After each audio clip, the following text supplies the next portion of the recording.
3, 2, 1. Here we go!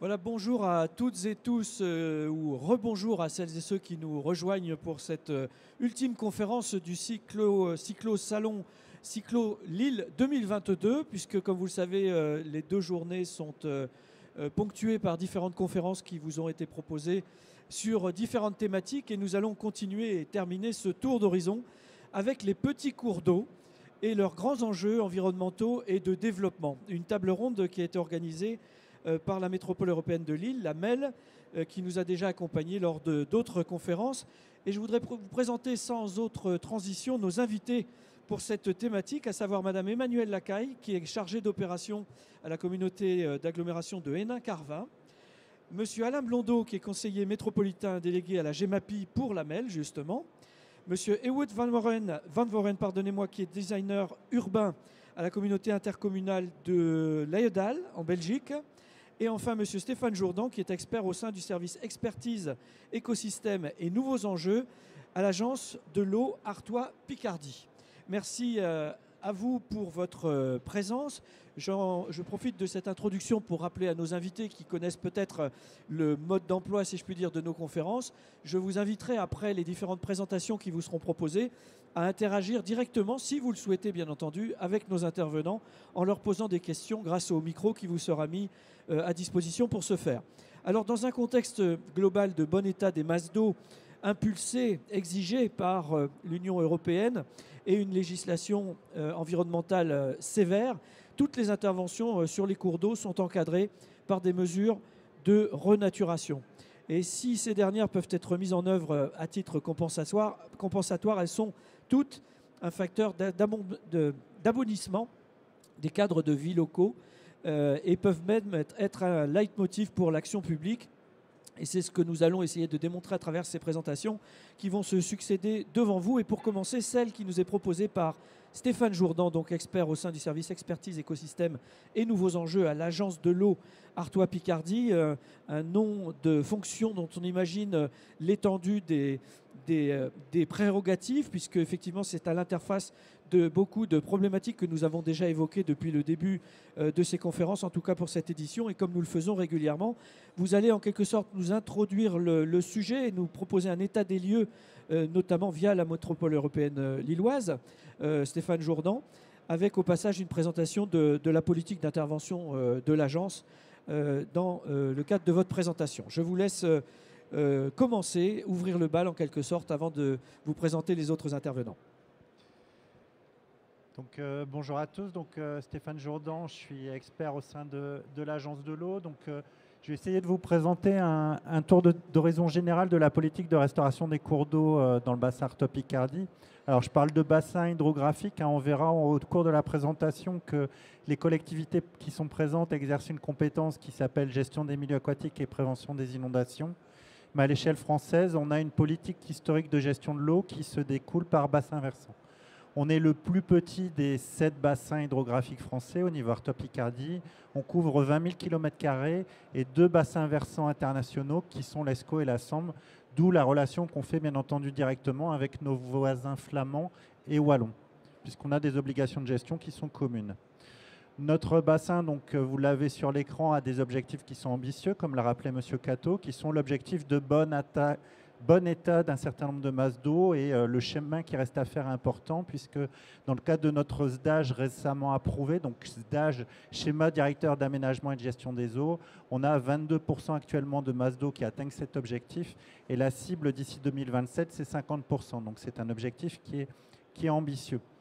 Je le répète souvent, les agences de l'eau, c'est quoi une agence de l'eau? C'est une agence qui est au service de la solidarité des territoires ici représentés, c'est-à-dire que On fonctionne sur la base du principe pollueur-payeur. On collecte des redevances auprès des usagers de l'eau et on accompagne les projets des collectivités pour financer leurs interventions dans les domaines historiques que vous avez ici au sein du salon, donc de dépollution, de gestion des eaux pluviales ou de la gestion de l'eau potable, mais aussi de la restauration des milieux naturels, dont les cours d'eau.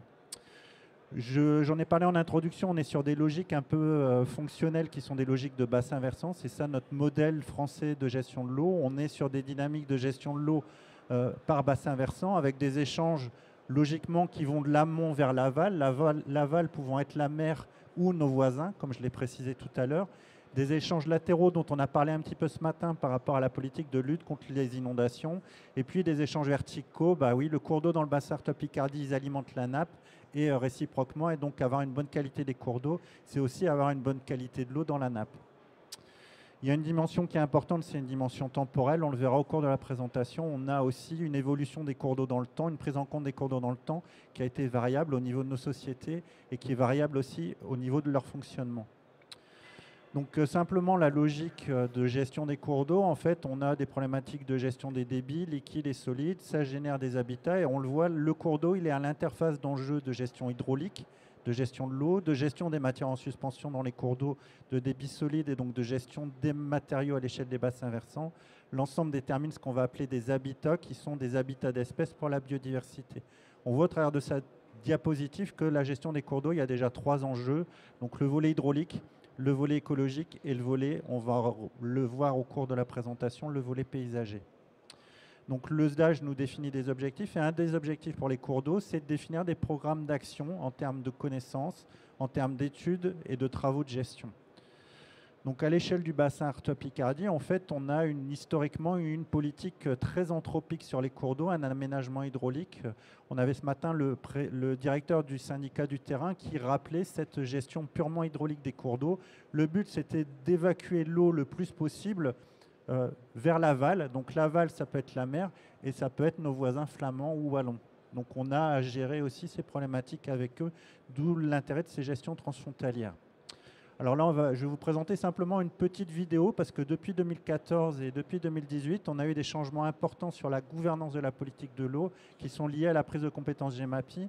Et pour introduire la conférence, j'ai trouvé que cette petite vidéo, elle était résumait très bien en fait les différentes interventions qui vont vous être présentées. Donc je laisse la main à Caroline pour vous diffuser la vidéo.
Voilà, donc cette petite vidéo, elle a l'intérêt de vous montrer en fait les différents enjeux et on retrouve les enjeux que je vous ai déjà présentés, l'hydraulique et la biodiversité, le volet paysager et puis cette notion de solidarité amont-aval et vous verrez au niveau des 3 présentations qui vont vous être faites qu'on retrouve bien cette logique de solidarité de l'amont vers l'aval. À l'échelle du territoire, donc on est sur le territoire du bassin versant de la Lys et de ses affluents. Donc vous voyez ici l'état d'avancement des démarches de réalisation des plans de gestion et des travaux qui en découlent. Donc vous aurez 2 présentations, enfin 3 présentations. Une présentation qui a trait à la politique d'aménagement et de gestion des cours d'eau à l'échelle de la communauté d'agglomération Hénin-Carvin. Voilà, la démarche, elle a été faite de définir les enjeux en termes de travaux à réaliser sur le territoire. Et aujourd'hui, Emmanuel vous présentera les travaux qu'a engagé la collectivité pour répondre à ces enjeux liés à GEMAPI. Dans un deuxième temps, donc, on vous présentera également des exemples de stratégies de restauration. Donc, on est bien dans des études programmatiques, puis on engage les travaux et ensuite on essaie d'évaluer l'efficacité de ce qui est fait en termes hydrauliques, écologiques et paysagers. Donc, la métropole européenne de Lille vous présentera l'avancement dans ses réalisations des diagnostics et dans les travaux qu'elle réalise. Donc nous, au niveau de l'agence de l'eau, on accompagne bien entendu ces collectivités et toutes les collectivités du bassin, puisqu'aujourd'hui, tout le bassin Artois-Picardie est couvert par cette démarche et engage des travaux. Et simplement pour conclure cette présentation, je voulais juste vous montrer quelques exemples de travaux qui répondent réellement à cet enjeu de restauration de petits cours d'eau urbains, des exemples qui ont été accompagnés financièrement avec l'appui du département et de la région, donc des exemples de l'aménagement de la Tercia à Leval, par exemple de la Selle à Saint-Souplé. Et donc demain, dans ce diaporama, je pourrais présenter aussi des exemples de la métropole européenne de Lille, la communauté d'agglomération Hénin-Carvin. Et donc Airroute pourra vous présenter également les travaux du même type qui sont réalisés de l'autre côté de la frontière pour montrer qu'on est bien dans des logiques transfrontalières. Voilà, je vous remercie de votre attention. Je vous ai mis dans le diaporama un certain nombre de liens pour en savoir plus, que ce soit des plaquettes, des petits guides, notamment de l'ASTE qui tient un stand ici au sein de Cyclo, si vous voulez en savoir plus. On a notamment un centre de ressources géré par l'Office français de la biodiversité qui présente toutes les opérations de ce type qui sont réalisées en France et dans le bassin Artois-Picardie. Voilà, je vous remercie. Merci Stéphane Jourdan de l'agence de l'eau Artois-Picardie. Merci pour nous avoir ainsi planté le décor, comme je le disais tout à l'heure, nous avoir posé le cadre des présentations qui vont suivre, des illustrations que vous allez pouvoir nous proposer. J'en profite pour remercier encore, féliciter les agences de l'eau pour ce type de document comme la petite vidéo que nous avons vue. Ce n'est pas la première fois que je la vois, mais je me dis à chaque fois combien elle est pédagogique, combien elle est intéressante pour le public le plus large, qu'il soit profane ou expert. Voilà. Merci encore pour cette occasion de redécouvrir ce document très très bien fait. Donc sans transition, je vais proposer à Madame Lacaille, Madame Emmanuelle Lacaille, donc chargée d'opération à la CAHC, la communauté d'agglomération de Hénin-Carvin, pour nous parler de cette communauté et notamment de la reconquête du filet Morand et du sujet de l'assainissement vers un programme de renaturation du cours d'eau. Pardonnez-moi, juste après... Pardon ? Vous avez un souci ? Pardon, bah écoutez... excusez-moi, mais effectivement, c'est vous qui intervenez, Monsieur Blondeau. Pardonnez-moi, vous savez, c'est la fatigue du deuxième jour, hein, je crois. Voilà.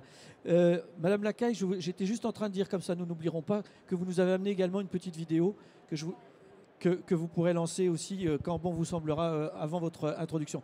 Monsieur Blondeau, pardonnez-moi, je ne voulais surtout pas vous priver du micro, mais vous avez effectivement envisagé d'intervenir avant la présentation de Madame Lacaille pour nous parler de l'état des lieux aussi de la métropole européenne de Lille, de l'adoption d'un plan de reconquête des cours d'eau métropolitains au service de l'aménagement et de son développement local. Je vous laisse nous décrire tout ça de manière plus précise. Je vous remercie. Oui, je vais donc vous parler, moi, du plan de reconquête des cours d'eau qui a été adopté en juin 2021 par la métropole européenne de Lille. Donc, pour rappel, la métropole européenne de Lille est la 4e agglomération de France. Elle bénéficie d'une très bonne attractivité, même si elle doit se défendre au sud du bassin parisien et au nord, bien entendu, des grandes capitales européennes. Dans ce contexte, son cadre de vie est un levier essentiel à son développement futur, notamment suite à la crise sanitaire et dans le changement du climat en cours. La MEL possède un fort levier de développement, comme vous le voyez, plus de 600 km de rivières et 100 km de canaux présents sur son territoire. Or, ces cours d'eau, il faut bien l'avouer aujourd'hui, sont peu valorisés en raison de passifs qualitatifs liés à notre histoire industrielle, agricole et urbaine, qui ont entraîné une vision jusqu'à aujourd'hui essentiellement d'utilisation et non d'eau. En les limitant aussi à des usages de transport pour les canaux et à une fonction de drainage agricole ou urbain pour les rivières. Fort de cette richesse patrimoniale, la MEL envisage depuis environ une quinzaine d'années d'engager une action ambitieuse de reconquête de ces cours d'eau. À partir de 2010, celle-ci s'est engagée dans le transfert de canaux dits abandonnés, propriété de l'État, pour envisager des interventions lourdes de revitalisation de ces derniers. Et enfin, à partir de 2018, le législateur l'a doté de la nouvelle compétence GEMAPI dédiée à l'intervention des plus petites rivières. Aussi, et comme évoqué au préalable, plusieurs défis s'imposent à nous pour faire face au changement climatique, pour s'adapter aussi aux contraintes à venir. Bien entendu, maîtriser des inondations annoncées comme de plus en plus fréquentes, réduire les phénomènes de sécheresse qui frappent également notre région, quoi qu'on en pense, ou encore lutter contre les îlots de chaleur face à des canicules de plus en plus installées. Un sujet corollaire consiste aussi à ancrer la biodiversité locale face à un phénomène de changement climatique et aussi de reconquête de la nature dans nos espaces urbains et ruraux. Aussi, parmi les défis imposés et qui s'expriment depuis longtemps et qui ont bien entendu été amplifiés lors de la crise Covid, suite notamment aux situations de confinement successifs, nos usagers sollicitent des espaces de nature, de qualité et de proximité immédiate. Les rivières et canaux constituent donc des moteurs de développement attendus. Enfin, et dans un contexte d'amélioration attendue de la qualité de nos milieux aquatiques, l'objectif est d'impulser un retournement des villes et villages qui ont trop longtemps ont tourné le dos clairement aux rivières et cours d'eau.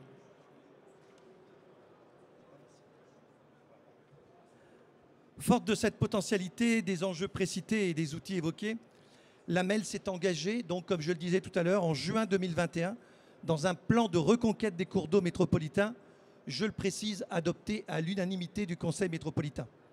Ce plan ambitieux est fondé sur 44 projets, 44 interventions issues de sa compétence GEMAPI et aussi du plan bleu. Celui-ci a pour vocation, à l'horizon d'une vingtaine d'années, d'intervenir sur l'ensemble des cours d'eau pour répondre à tous les défis que j'ai exprimés précédemment. L'ensemble de ces projets est évalué à plus de 220 millions d'euros. L'objectif de ce plan, qui fixe notre feuille de route d'intervention sur nos cours d'eau, vise résolument à tourner la MEL vers l'eau pour y développer ce qu'on appellera une métropole turquoise alliant sésamature verte et bleue.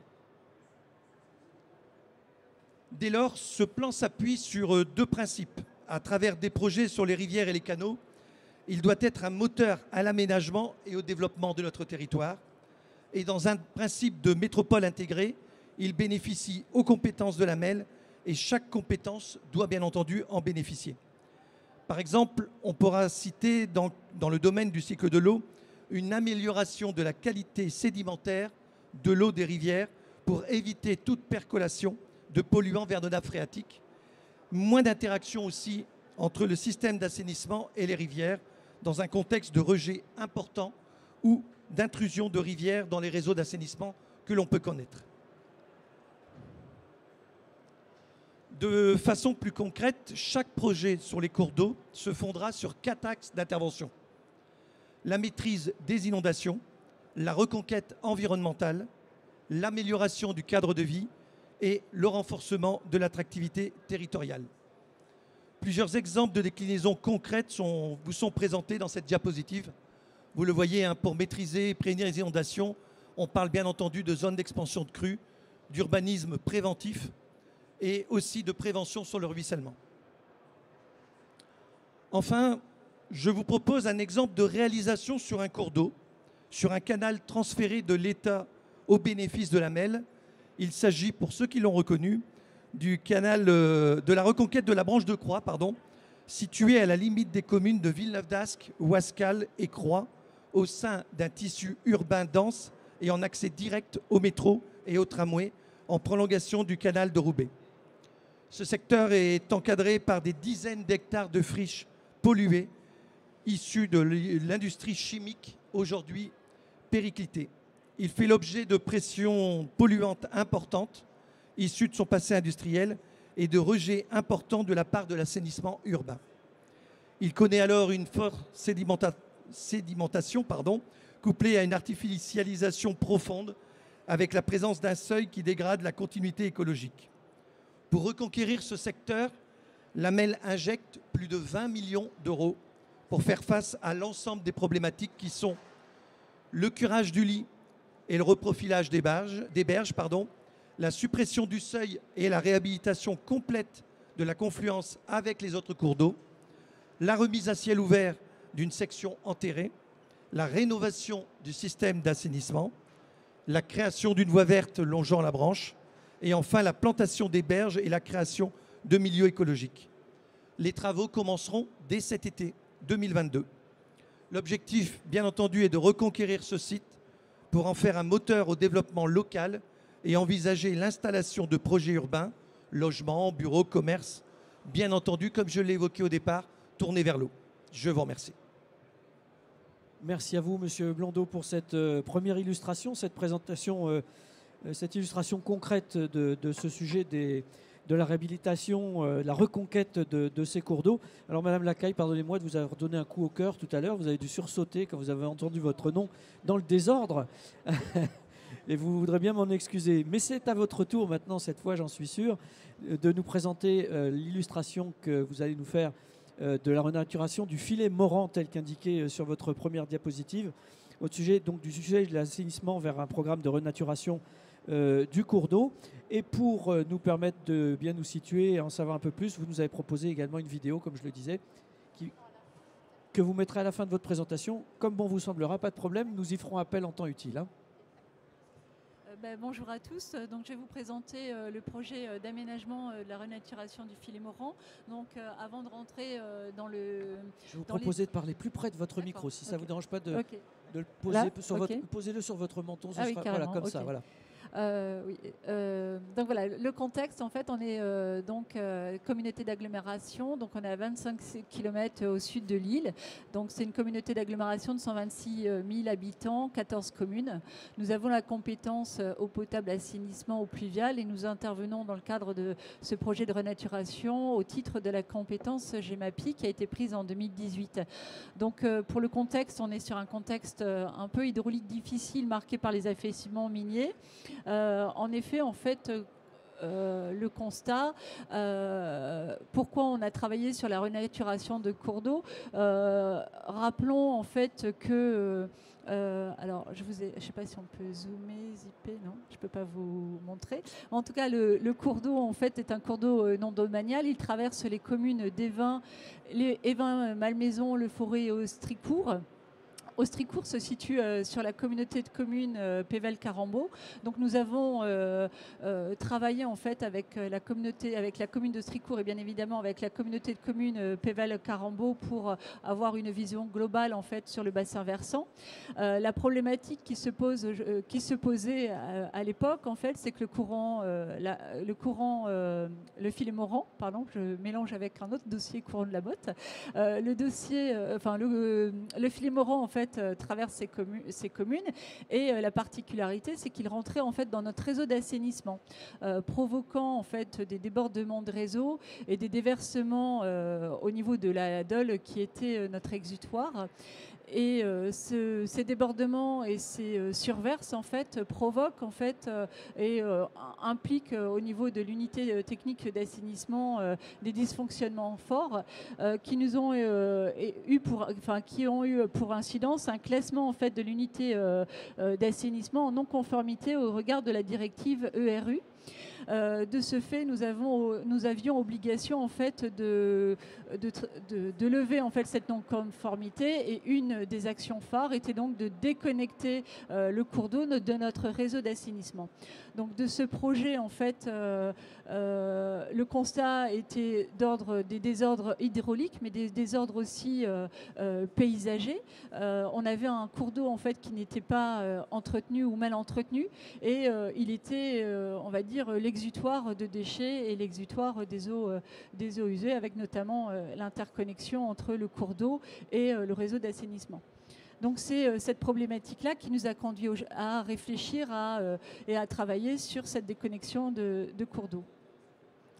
Donc la programmation de renaturation de cours d'eau, comme je vous le précisais, ça rentrait en fait dans une démarche globale pour lever cette non-conformité.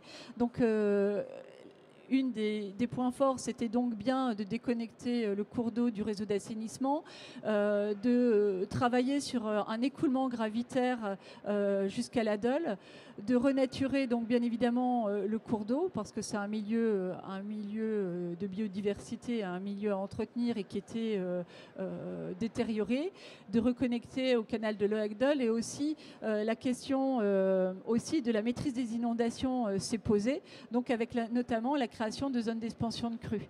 Donc on a travaillé globalement avec donc la communauté de communes Pével-Carambeau et bien évidemment les communes et l'ensemble des services.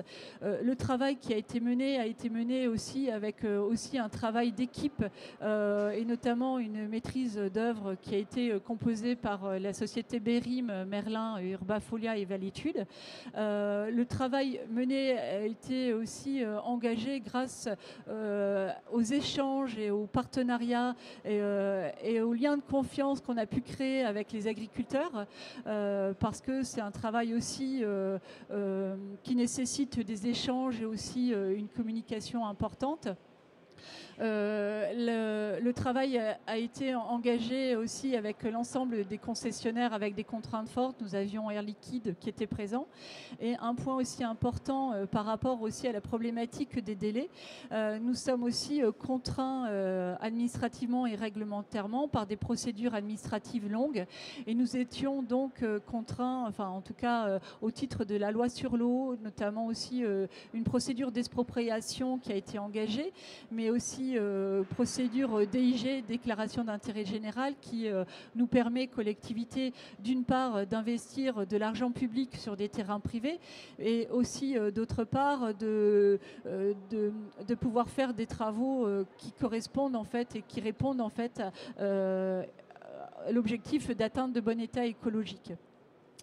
Donc l'ensemble des travaux ont été réalisés et ont été sur une... Alors, le travail bien en amont, au tout départ, ça fait au moins 10 ans que l'on travaille sur ce dossier-là. Donc c'est un délai très long parce que ça nécessite aussi des études techniques importantes d'un point de vue géotechnique, d'un point de vue inventaire faunistique, floristique, de la modélisation hydraulique. Les coûts de travaux ont été estimés, en tout cas, et ont été réalisés à hauteur de 5,6 millions d'euros, avec l'accompagnement en fait de partenaires financiers comme Agence de l'eau, l'Europe, le département du Pas-de-Calais et le département du Nord, la région aussi qui nous ont accompagnés en fait dans la démarche.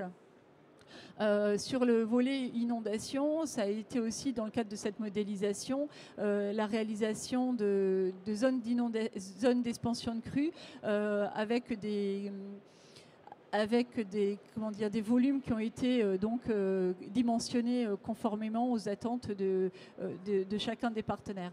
Un des points aussi forts en fait de ce projet, ça a été aussi le travail avec VNF, parce que VNF était aussi en tout cas les prescriptions de VNF nous ont permis en fait le dimensionnement et aussi la gestion et aussi l'autorisation pour le renvoi et les autorisations pour le rejet à la Dole. Voilà. Donc les objectifs nous ont permis en fait de déconnecter 5500 m3 jour d'eau claire parasite. Donc nous avons répondu, en tout cas, nous tendons en fait à lever cette non-conformité. Bien évidemment, ce projet n'est pas suffisant pour lever la non-conformité, mais en tout cas, on tend vers cela. Et le travail a été mené en partenariat avec d'une part des techniciens, mais aussi ça demande aussi un travail avec les acteurs locaux et des relations humaines et complémentaires et globales pour la réussite, en tout cas, d'atteindre ces objectifs. Alors, quelques illustrations. En fait, là, nous sommes sur le bois de l'Auflard. Donc, nous sommes à l'amont avec la création de la zone d'expansion de crue d'un volume de 3600 mètres cubes. Donc l'ensemble des travaux, il y a eu des travaux de curage qui ont été effectués, des travaux de reprofilage, des travaux de création d'ouvrages, notamment de rejet au filet morant. Donc ça, nous sommes sur l'évacuateur de crue et les rejets au filet morant, avec aussi tout un travail de dimensionnement conséquent et aussi avec des exigences fortes qui ont été imposées par les services de l'État et les partenaires, et aussi les VNF. Alors là, c'était le projet avant travaux, donc le filet morant qui rentrait dans notre réseau d'assainissement. Et après travaux, où on a recréé en fait un écoulement gravitaire à la Dole, avec la volonté aussi du bon atteint écologique et d'une continuité hydraulique sur lequel on a travaillé en partenariat avec les partenaires, notamment aussi l'Agence de l'eau qui nous ont accompagnés sur le volet paysager, mais aussi Eden 62 qui a été un de nos partenaires essentiels pour la réalisation de ce projet, avec notamment cette connexion à la Edel qui a nécessité de nombreuses autorisations et une création aussi d'une zone d'expansion de crue où aujourd'hui la biodiversité s'est fortement, en tout cas, maintenue et développée, et avec un travail important qui est aujourd'hui aussi maintenu avec Eden 62 pour lequel en fait des nouvelles pratiques ont été mises en œuvre, notamment le pâturage qui a été proposé et pour lequel en fait on travaille en ce sens. Voilà, donc bilan et perspective, si je puis dire, c'est voilà, une baisse significative des inondations et des déversements au réseau. Donc comme je vous le précisais, on tend vers la levée de la non-conformité de l'unité technique de Courcelles-les-Lances. Un travail aussi en termes d'image, de biodiversité, d'écologie, de maintien d'une image importante où l'eau n'est pas simplement un égout, mais on redonne en fait à l'eau toute son ampleur et sa mesure. Un lien, un support de communication et c'est surtout ce qui est important dans ce projet-là, c'est que aujourd'hui c'est aussi des nouvelles pratiques, des nouveaux partenariats, un nouveau travail en termes en interne, notamment sur le travail de transversalité, parce que c'est une thématique globale qui amène aussi à des changements dans nos pratiques au quotidien, et notamment sur un travail important qui est mené actuellement et qui est accompagné par l'agence sur les modes de gestion, sur l'entretien de ces espaces et suite à ce travail de plan de gestion, un engagement, en tout cas une étude va être engagée sur l'évaluation des travaux et l'impact sur la faune et la flore et sur l'atteinte écologique de façon globale. Voilà, on peut peut-être passer le film qui fera la petite synthèse de ma présentation. Direction le bois de l'Auflard. Maintenant, c'est ici que prend sa source le filet morant. Le filet morant est un cours d'eau non domanial qui traverse les communes de Leforest, Évin-Malmaison et Austricourt. Depuis des années, l'agglo et sa voisine, la communauté de communes Pével-Carambeau, se sont engagés pour régler les dysfonctionnements. Le filet morant passionne certains élus depuis longtemps, depuis un peu plus d'une dizaine d'années. Et ce filet morant était nécessaire parce que aujourd'hui c'est un fossé, un cours d'eau qui permettait à l'eau de s'écouler jusqu'à la Deule. Ce cours d'eau n'a pas été entretenu et donc l'eau était rejetée aujourd'hui dans le réseau d'assainissement. Et donc la station d'épuration traitait de l'eau claire, de l'eau propre. Et donc il fallait intervenir, c'était un gros travail. Un bureau d'études nous a accompagnés avec les services de l'eau sur ce projet. Et puis aujourd'hui, deux objectifs. C'est de pouvoir de nouveau faire fonctionner ce filet morant et de rejeter donc l'eau qui est récupérée jusqu'à la Deule. Et puis d'éviter aussi le risque d'inondation. Pour éviter ce risque d'inondation, ont été créées 2 zones d'expansion de crue.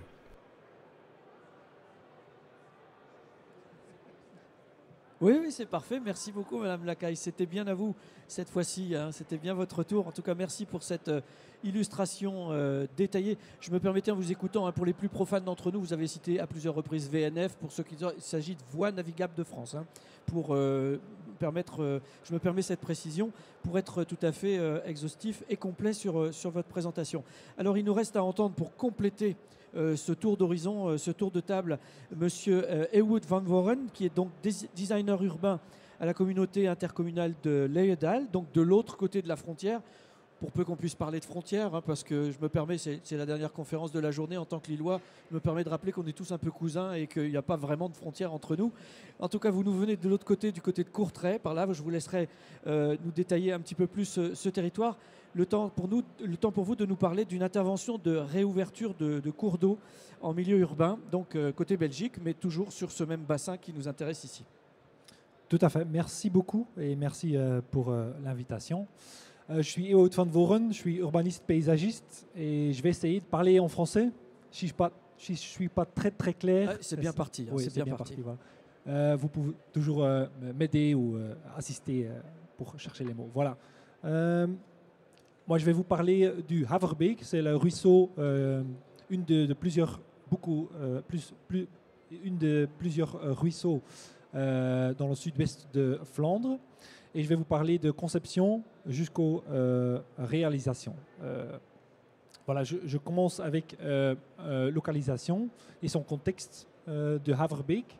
Donc c'est le ruisseau du Haverbeek, mais en néerlandais.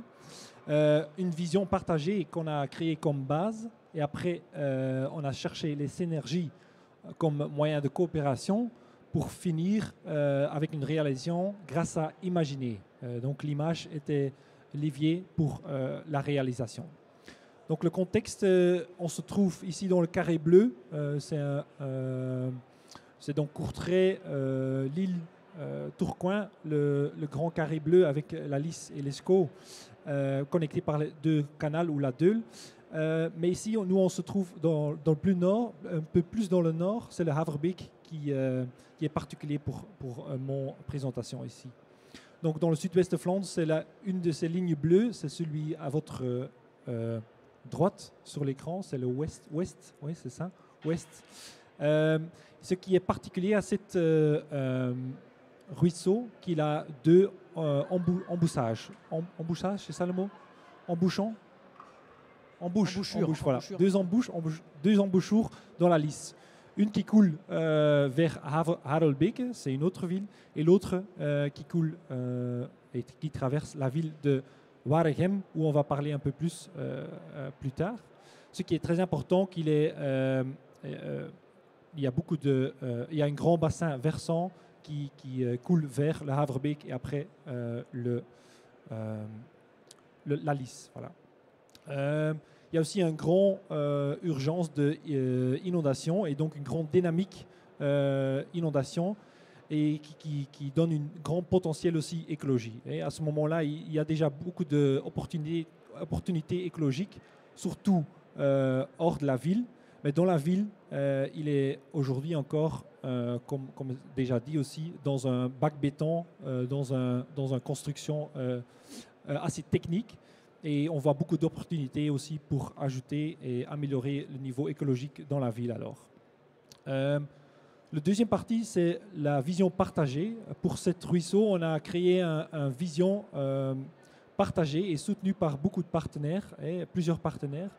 Toutes les villes qui se mettent à bord de cet ruisseau, mais aussi les gouvernements plus hauts. Et en Flandre et en Belgique, on a plusieurs de gouvernements, un peu comme ici. La province, mais aussi des autres partenaires pour se mettre derrière cette vision. Et alors une vision partagée. On a fait ça dans une Interreg, donc c'est un programme européen. On a commencé ça avec des workshops très ouverts. On a travaillé avec urbaniste, architecte, paysagiste Paula Vigano pour vraiment ouvrir notre vision et ouvrir les possibilités de cet ruisseau dynamique. Et on a fait plusieurs workshops, des entretiens, des entretiens avec plusieurs gouvernements, mais aussi avec des gens, les habitants qui habitent au bord du Haverbeek. On a fait des promenades, des moments vraiment tranquille, comme on dit, pour vraiment parler, pour vraiment discuter que sont les problèmes, les opportunités, l'histoire de cette Haverbeek qui est aussi très important les images de l'époque, vraiment collectionner tout cet élément et mettre ça dans notre vision. Et même les plus petits, hein, parce que parfois il dit la vérité tout de suite. Et si on regarde la deuxième photo, on voit qu'il y a des problèmes au niveau de odeur, de qualité de l'eau, et eux, ils peuvent dire ça dans leur manière, et c'est quand même clair que c'est quelque chose qu'on doit travailler avec. Et donc, comme ça, avec tous les partenaires, on a créé une vision partagée. Et maintenant, c'était de chercher les objectifs communs. Hein. Comme j'ai déjà dit, il y a un plan d'inondation dynamique. Hein. Il y avait beaucoup d'envie d'augmenter la biodiversité et la qualité d'eau, comme prévu, mais aussi travailler sur les sujets de climat, îles de chaleur, l'ombre, plus de place pour l'ombre et tout ça. Ce sont tous des objectifs qu'on peut dire qui sont communs de plusieurs partenaires. Hein. La ville de Waregem qui a cette nécessité et cet agenda chez vous, chez eux. Le VMM, la Société flamande de l'environnement, qui était responsable pour l'entretien de l'eau et la qualité de l'eau de cette Haverbeek, mais aussi la province a son autorité, surtout sur ce bassin versant, et les habitants, et comme prévu, comme j'ai dit, même les plus petits. Et comme ça, par mettre cette synergie vraiment sur papier, comme on dit, on a fait une déclaration d'engagement pour faire un système d'eau robuste, exploiter les potentiels écologiques et amener l'eau dans la ville de nouveau, ouvert, visible, et ajouter cet élément social à cet aspect. L'eau a la capacité de vraiment changer et créer des places agréables, des espaces agréables. Et avec cette opportunité, on a travaillé.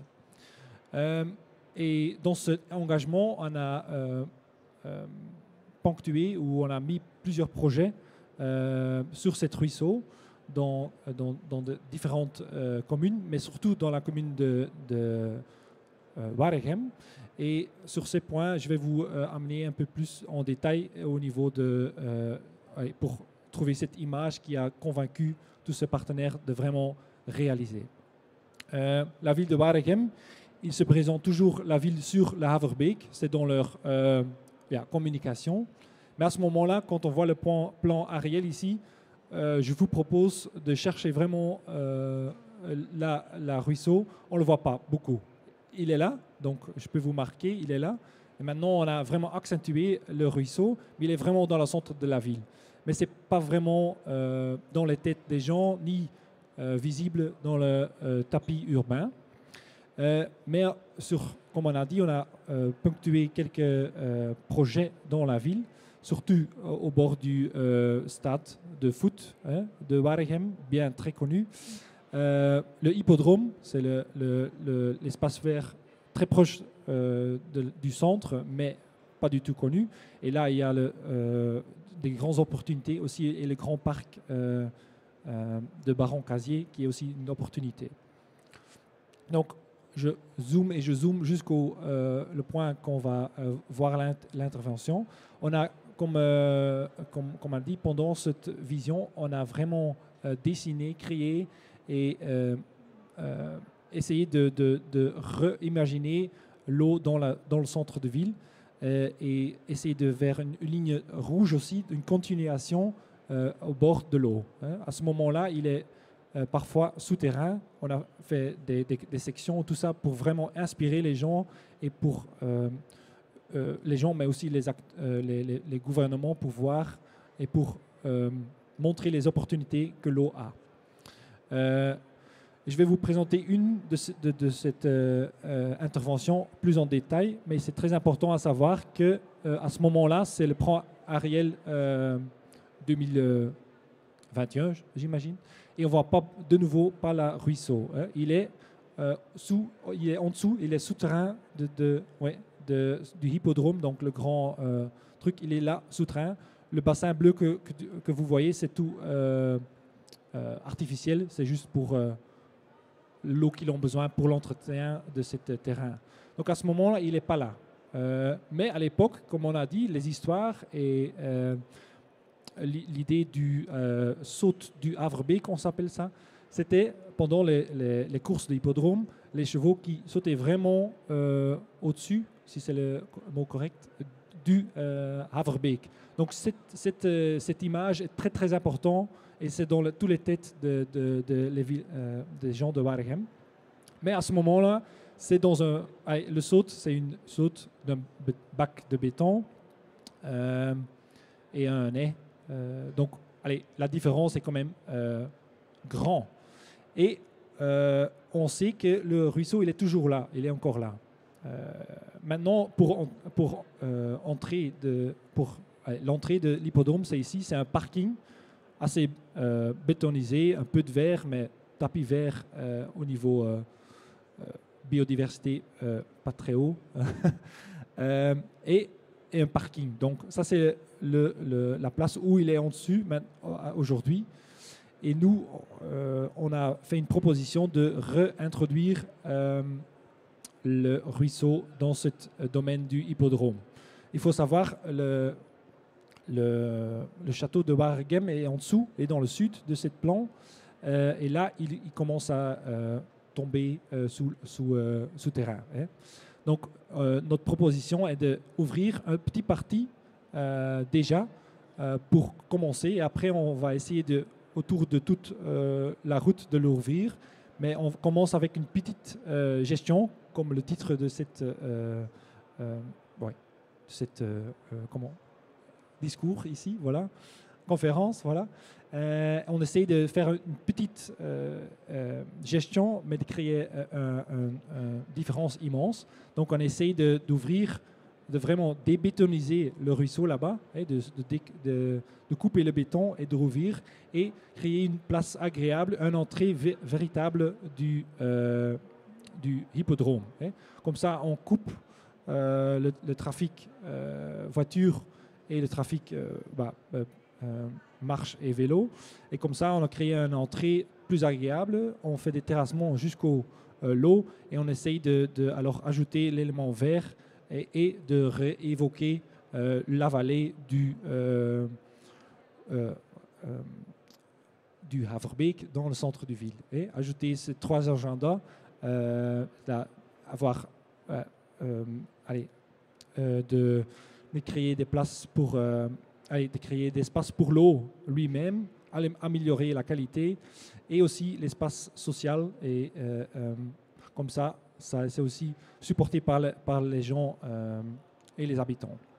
Et comme ça, le bassin et l'eau peuvent se réouvrir à la Haverbeek et à la hippodrome. Voilà. Comme ça, avec cette image, on a vraiment convaincu les gens de vraiment faire ce travail et voir les possibilités. Et comme ça, maintenant, c'est une photo d'il y a 2-3 semaines, qui sont vraiment commencé à débétoniser cette ruisseau sur cette partie et avec la vision du Haverbeek de faire ça sur plusieurs places. Ça, c'est notre challenge encore de faire la continuation. Mais donc, voilà, ici, on voit qu'ils sont vraiment en train de couper et débétoniser cette ruisseau et se mettre de nouveau et mettre de nouveau de l'air et de plantation au bord du Haverbeek. Ça, c'est une photo d'il y a 2 jours qui sont vraiment en train d'ouvrir et c'est maintenant déjà une différence immense sur cette parking qui était avant. Si vous avez un téléphone smartphone, vous pouvez scanner cette QR code et déjà être sur le hippodrome et il y a possibilité de visiter déjà digital, mais c'est aussi une manière de convaincre et d'essayer d'aligner les agendas.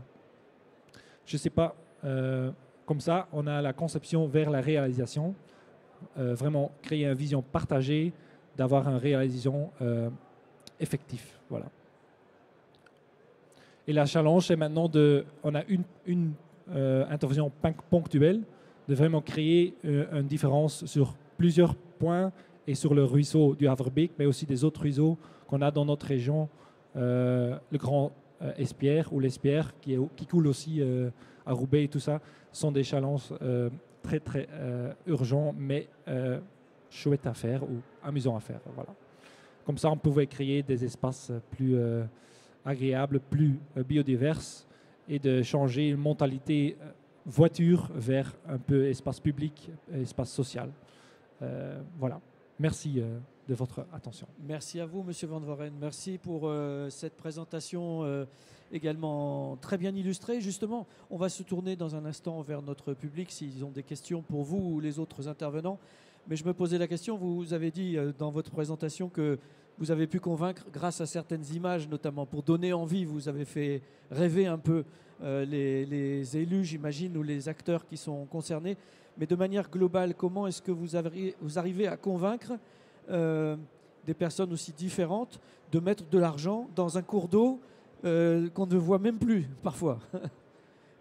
Je pense que j'ai déjà accentué un peu, c'est de vraiment prendre le temps, niveau participatif, prendre le temps d'écouter aux habitants, enfants, mais aussi les gouvernements qui sont en train de leur agenda, et essayer de mettre ces agendas l'un à côté de l'autre, et vraiment voir où sont les synergies qu'on peut trouver, et même aussi au niveau politique, parce que parler du biodiversité, que parler du niveau climat, c'est toujours mieux de aussi ajouter niveau social, créer des espaces publics, créer des espaces sécurisés. Donc ça, c'est aussi un agenda qui est très important et qui en a besoin pour mettre le finance en ordre. Voilà. Merci beaucoup, Monsieur Van Voren. Monsieur Blondeau, je me posais la même question pour la MEL, pour la métropole de Lille. Vous avez quand même prévu un budget conséquent pour tous ces aménagements. Et le micro est ouvert, on va vous entendre. Comment vous vous y êtes pris aussi? J'imagine que vous avez été militant pour ce projet. Il a fallu convaincre vos collègues élus d'accepter cette politique et surtout, là aussi, mettre de l'argent dans des infrastructures, dans des équipements et surtout dans des dispositifs naturels dont on n'entend pas parler tous les jours. Enfin, ça se voit moins qu'une autoroute ou un TGV, quoi.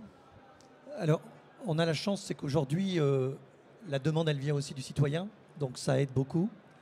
Je pense que chaque maire a pris le sujet à bras-le-corps, et aujourd'hui, chaque maire a envie de voir transformer sa ville.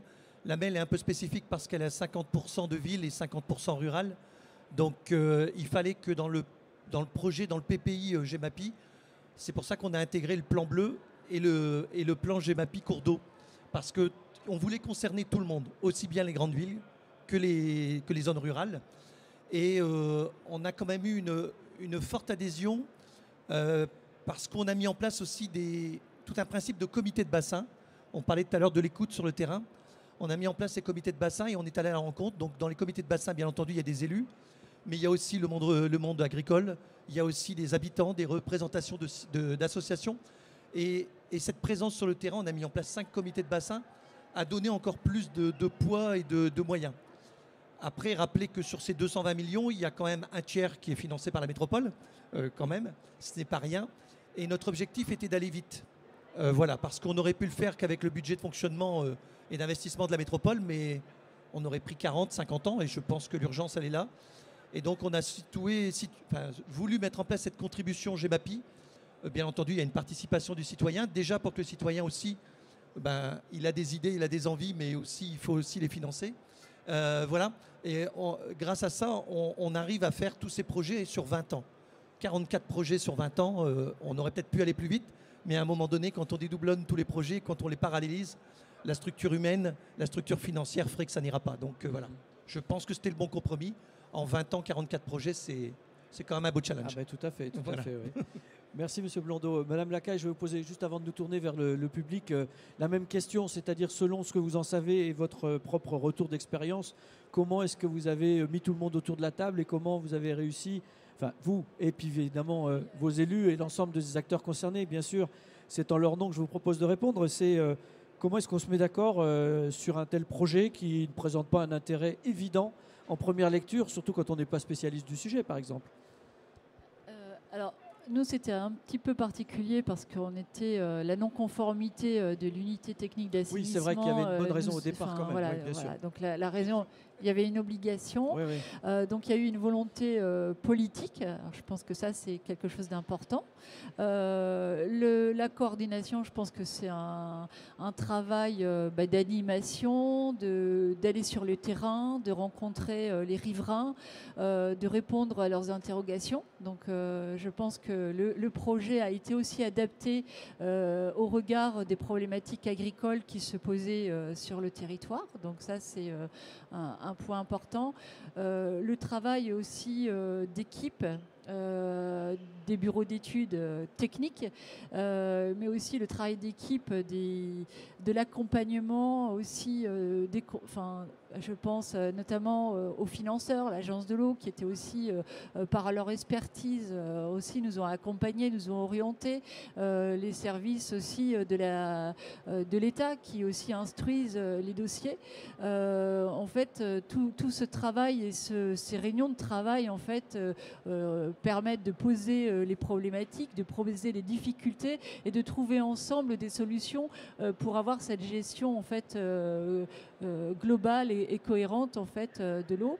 Alors il y a aussi un point sur lequel je n'ai pas abordé, c'était notamment cette volonté politique. C'était volonté politique parce que au-delà des frontières communales, on a réussi aussi à travailler avec aussi d'autres territoires et notamment de l'autre côté, je vais dire, au département du Nord, donc la communauté de communes Pével-Carambeau. Donc on a réussi en fait à trouver des intérêts communs et à aussi d'un point de vue au départ très technique qui nous posait des problèmes, on va dire, d'assainissement. On a réussi en fait à créer cette mobilisation, cette transversalité, cette dynamique, parce qu'on avait aussi volonté d'atteindre ce bon état écologique et de travailler ensemble sur la renaturation et l'aménagement paysager, enfin en tout cas de remettre l'eau dans son environnement d'un point de vue qualitatif.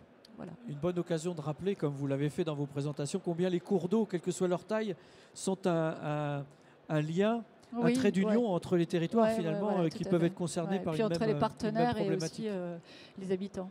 Et il n'y a pas besoin d'avoir énormément de débit dans ces cours d'eau pour justifier de travailler ensemble. Merci pour ces précisions. Je me tourne vers vous si vous avez des questions, bien sûr, avec l'aide de Cassandre qui se propose de vous passer le micro en temps utile. Y avait-il des questions à l'attention de nos intervenants? Merci madame. Je vous laisse juste vous présenter pour qu'on puisse vous situer. Et puis je vous laisse nous faire part de votre question en nous disant peut-être à qui elle s'adresse.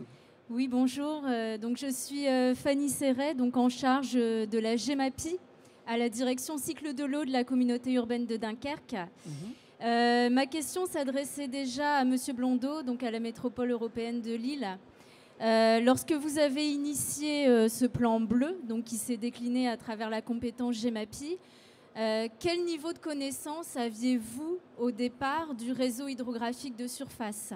Parce que j'imagine qu'il a fallu identifier la fonction de chaque cours d'eau, le gestionnaire, l'interconnexion. Et quels critères avez-vous mis en place pour hiérarchiser vos interventions, les prioriser?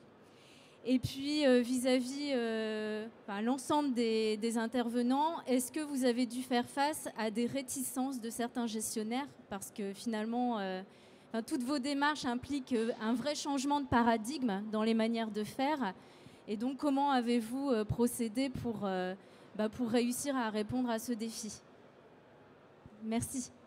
Merci pour votre question multiple, madame, mais c'est l'occasion justement de préciser tout ça. Je pense que ça intéressera beaucoup de monde. Alors, la MEL n'est pas partie avec rien. Il y avait déjà eu des études lancées par des syndicats. Il y avait eu plusieurs études lancées, donc la MEL n'est pas partie avec rien. Pour autant, il y a eu un état des lieux qui a été fait sur le terrain, c'est-à-dire que les services sont passés, sont allés voir chaque carte, puisque chaque commune avait remonté. Moi, j'avais récupéré une carte de 1900 et quelques, voilà. Donc, chaque commune, on avait demandé, on avait sollicité les communes aussi, ils nous ont remonté. Il y a eu un contrôle qui a été fait sur place, qui a pris du temps. Et derrière, on a fait aussi avec les comités de bassin que j'évoquais tout à l'heure. Lorsque les plans ont été posés, on a réuni les citoyens, les associations, et on leur a dit, dites-nous déjà les problèmes qui existent, ceux que vous avez connus, dites-nous si la carte est bonne ou pas bonne. Donc, on a travaillé avec tout ça. Donc voilà. Concernant la priorisation des projets, je m'attendais à la question. Contrairement à ce que je pensais, ça n'a pas été un vrai sujet. Je le dis clairement, je m'attendais à ce que ce soit un sujet, on va dire politique. Chacun, à un moment donné, veut que sa ville passe en priorité. Et c'est quelque chose qui s'est très très bien passé. Pourquoi? Parce que tout à l'heure, je parlais de 4 axes, les inondations, le cadre de vie, la biodiversité. À l'intérieur de ces 4 axes, on a défini des critères qui valaient 1 point ou 0. Donc vous répondez oui ou non. Et donc c'est 1 ou 0. On a fait ça pour chacun des cours d'eau. Derrière, ça nous a donné une note. Cette note ne nous permettait pas de distinguer assez nos projets. C'est-à-dire qu'on avait trop de projets identiques avec la même notation. Et donc on a décidé de mettre en place un deuxième critère qui est la pondération. Et contrairement à ce que je pensais, on ne m'a pas réclamé les notes entre la pondération et la première notation. Et chacun a joué le jeu. On a priorisé, on a mis un coefficient 10 sur les inondations. Parce que pour nous, le cadre de vie, c'est bien. L'attractivité, c'est bien. Mais les inondations et la biodiversité nous semblaient être les 2 critères les plus importants. Donc les inondations, c'était un critère de 10. La biodiversité, 8. Et après, on a eu 4 et 2. Ce qui nous a permis de refaire passer à la moulinette chacun des projets. Et je n'ai eu aucune réclamation derrière. Voilà, parce que c'est assez mathématique. C'était consensuel. Voilà, c'était consensuel. Factuel. Et comme je le disais, on a quand même eu un vote à l'unanimité à la MEL sur ce sujet, ce qui est quand même bien fait. Mais ça a été une démarche d'abord locale, puis après envers les élus. Et comme on l'a dit tout à l'heure, c'est toute une démarche. Il ne faut pas hésiter à passer du temps à expliquer. Voilà, je n'étais pas à ce moment-là en charge de la GEMAPI, mais je sais que mon prédécesseur l'avait fait. J'étais à ce moment-là président de bassin, donc voilà. Et c'est vrai que c'est une démarche qui a pris du temps, mais qui nous a permis en tout cas d'arriver à un consensus complet. Et aujourd'hui, on ne se pose plus la question. Voilà, les coûts, alors, il y avait des coûts partis aussi, je le dis aussi. Les coûts qui étaient partis, on ne les a pas remis en cause. Ça aussi. Même si ces cours d'eau-là ont eu une notation, mais les coûts qui étaient partis on ne les a pas remis en cause. Par contre, derrière, aujourd'hui, on a un plan projet sur toutes les années qui a été validé. Et ça s'est très très bien passé. Mais je m'attendais au pire, je l'avoue. Voilà. Merci en tout cas pour ces éclairages complémentaires. Merci madame pour votre question. Y avait-il d'autres questions entre-temps? Je n'ai pas surveillé la salle en temps réel, donc n'hésitez pas à relever la main si vous souhaitez vous exprimer de nouveau. Je reviens vers Stéphane Jourdan peut-être pour lui poser une question en lien avec le tour de table que j'avais fait précédemment sur les bons leviers, les bons outils pour convaincre le plus grand nombre possible, pour convaincre à la fois les citoyens et les élus, par exemple les décideurs. Quelles sont vos recommandations, je dirais, vous qui accompagnez évidemment aussi financièrement un certain nombre de ces projets, quelles sont les bonnes clés d'entrée, quoi? Alors, la première clé d'entrée, je crois, ça a été dit, c'est qu'on a la chance dans le domaine de l'eau d'avoir des instances et des parlements. On a le comité de bassin, on a les schémas d'aménagement et déjà des gestions des eaux. Donc on a déjà des outils de discussion qui permettent justement, par rapport à la question qui est posée, de dire comment on peut discuter, comment on peut avancer sur ces projets, comment on peut changer de paradigme. On a déjà des supports de communication, de sensibilisation. Et après, moi, on a eu le même débat ce matin, le même questionnement finalement. Et la réponse, je pense qu'elle est la même aussi pour tous. C'est de dire les enjeux de l'eau aujourd'hui, c'est des enjeux transversaux. Ce n'est pas que les enjeux des techniciens, c'est aussi un enjeu citoyen, un enjeu des élus, un enjeu de chacun quelque part. Et la deuxième réponse, ce qui me paraît important, ça a été dit ce matin aussi, c'est le travail de terrain. Le travail de terrain que vous faites avec les communes au niveau d'une collectivité, mais le travail de terrain que fait le technicien justement pour remonter les projets et pour présenter des cartes et des projets qui derrière vont permettre de convaincre quelque part de l'opportunité technique d'un aménagement. Et ça, Emmanuel ne l'a pas forcément dit sur des projets de zone d'expansion de crue, mais une zone d'expansion de crue, entre le moment où on a le projet technique et le moment où il se concrétise sur le terrain, on a travaillé plus d'une dizaine d'années ensemble sur ces projets-là. Donc, faut avoir de la ténacité et techniquement, il faut être convaincant parce que la durée de vie d'un projet, ce n'est pas la durée de vie d'un exécutif. Oui, et d'un mandat. Et d'un mandat. Et donc, du coup, voilà, si on veut qu'un projet aboutisse, il faut justement qu'il y ait ce dialogue constant entre le technique et l'élu. Et il faut être persévérant dans le temps. D'où le rôle clé aussi donc, des techniciens et des permanents qui font le passage de relais en quelque sorte, quels que soient les mandats qui se succèdent. Ouais. Merci Stéphane Jourdan. Une dernière question peut-être. Une question de la salle, donc priorité absolue. Monsieur, je vous laisse vous présenter et nous faire part de votre question. Jérôme Climisa, ce sera plus une question en tant que citoyen du coup. Peut-être à la MEL, sur la taxe GEMAPI, comment ça a été accepté par les décideurs et est-ce qu'il y a eu des résistances, voire des oppositions? Alors, c'est simplement un mot, mais moi j'appelle ça une contribution et non pas une taxe. Voilà. Non, comme je le disais, on avait le choix. On aurait fort bien pu dire c'est la MEL qui investit et qui paye tout. Là, on parlait de mandat de 6 ans. Je pense qu'on aurait été de nombreux élus à se passer le dossier. Voilà. Et dans 50, 60 ans, les derniers projets partiraient. On va être clair. Déjà, on n'a pas parlé, mais les délais d'instruction déjà des projets sont très très longs. Je suis maire d'une ville Champcaptan. Donc les dossiers d'inscription prendront entre 5 et 10 ans, facile. Donc voilà, donc on sait que les projets, même une fois qu'on a décidé, une fois qu'on a l'argent, une fois qu'on a la solution, mettent du temps à arriver et à aboutir. Donc voilà, cette contribution n'a pas posé de problème au niveau de la métropole. On n'a pas eu non plus trop de remontées. Je vais être transparent avec vous. Parce que là, c'est pareil, hein, on a nos yeux et nos oreilles sur le terrain. Et je pense que le fait d'avoir créé ces comités de bassin et d'avoir déployé de l'information, les mairies en parlent. Voilà, avant même d'être en charge de la GEMAPI, je parlais de la GEMAPI, de la problématique des cours d'eau. Et donc, de plus en plus, c'est un sujet que les citoyens attendent et que les maires reprennent. Donc, ils parlent des projets qui vont arriver. Et aujourd'hui, le fait d'avoir annoncé des projets et des dates de lancement de projets, les gens... On aurait mis en place la contribution GEMAPI avant même de parler du projet. On a d'abord travaillé sur l'aspect planification, l'aspect déjà validation des solutions, du terrain, l'aspect planification et d'ailleurs on a parlé argent. Et là, le citoyen est prêt. Voilà. Si vous venez en disant on va mettre en place une contribution GEMAPI, on travaille le sujet et on verra après. Au départ, je vais dire toutes les dépenses annexes, c'est d'abord la MEL qui les a supportées. Voilà.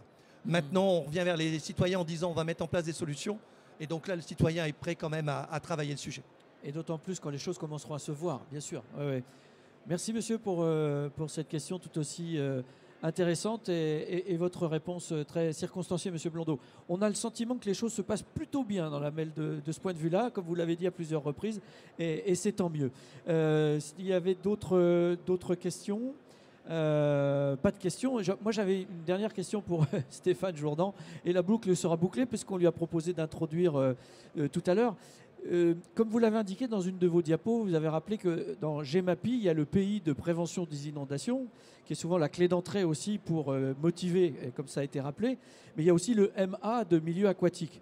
Et est-ce que vous avez le sentiment avec le recul, parce que telle était peut-être l'intention d'ailleurs du législateur au départ, que le fait d'avoir accolé ces deux compétences et ces deux objectifs, prévention des inondations et les milieux aquatiques, avec tout ce qui va avec, toute la biodiversité, etc., est-ce qu'à votre avis, c'est un levier qui permet justement de porter plus favorablement des projets qui se seraient sentis un petit peu seuls, j'allais dire, s'ils avaient été dissociés de la prévention des inondations? Je pense aux milieux aquatiques en général. Voilà. Est-ce qu'ils bénéficient finalement positivement d'avoir été associés à la prévention des inondations?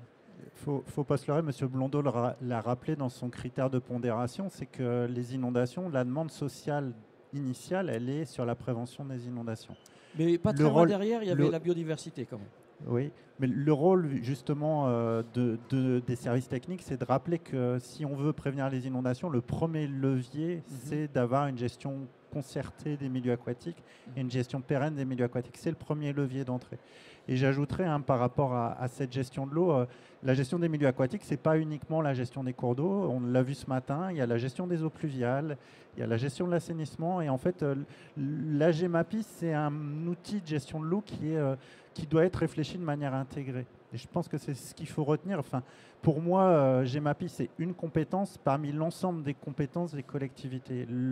Ce matin, ça a été dit aussi, c'est quelque chose qui me paraît important, ça induit nécessairement une notion de transversalité, parce que derrière, au niveau des services, on a des services GEMAPI dédiés, mais pour que ce soit efficace, pour qu'on prévienne réellement les inondations, il faut que le service qui est en charge de la GEMAPI parle avec le service en charge de l'urbanisme, avec la gestion de l'eau potable et de l'assainissement. Et aujourd'hui, voilà, on a des habitudes de travail en France qui sont assez en silo, et donc ça nous impose d'avoir une gestion intégrée. C'est pour ça que je parlais du SDAGE et du SAGE. Pour moi, c'est des enjeux qu'on gère à l'échelle de ces instances de gouvernance aujourd'hui. Mais le GEMAPI, pour nous, entre guillemets, ça a été une révolution, entre guillemets, dans la mesure où elle est venue révolutionner quelque part un ordre qui était déjà établi en termes de gouvernance. Et l'objectif, ça a été de dire, GEMAPI, ce n'est pas que le PI, c'est l'eau au service de la prévention des inondations. Donc ma réponse, elle n'est pas que sur le GEMA, elle est bien sur globalement la politique de l'eau au sein de la prévention des inondations. Et demain, de la biodiversité et du changement climatique. Voilà, donc vous le confirmez, c'est bien un sujet de transversalité et de communication pour décloisonner justement les différents domaines d'expertise. Merci beaucoup pour cette conclusion, synthèse en tout cas de ce qui aura été dit précédemment.